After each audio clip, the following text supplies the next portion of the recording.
Ils n'en croient pas leurs yeux, les cabanonniers. Du jour au lendemain, un cabanon a disparu du paysage, grignoté par une pelleteuse. À Marseille, on avait 3 institutions. On avait la Canebière, on avait Notre-Dame de la Garde, on a toujours, et les cabanons. Alors déjà, on a déjà perdu la Canebière.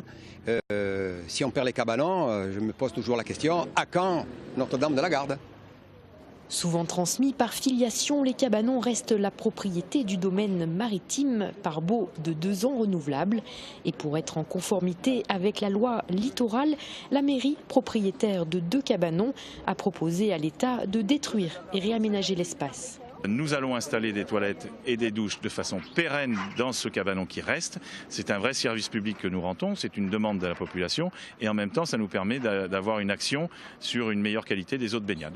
Une page se tourne pour ces cabanons de pêcheurs devenus des lieux de villégiature familiaux, lieux de souvenirs pour toutes les générations. Beaucoup de souvenirs ici. On n'a pas connu toutes ces villas, tout ça, c'était carrément c'était la campagne, quoi. C'est un quartier, encore le tramway à l'époque. Il fallait 2 heures pour venir du centre-ville. Bon, ça évolue, mais bon, il ne faut pas que ce soit trop changé non plus. C'est un cabanon qu'on a de famille. Là, mes petits-enfants en profitent. J'ai un petit de 2 ans, un de 5 ans.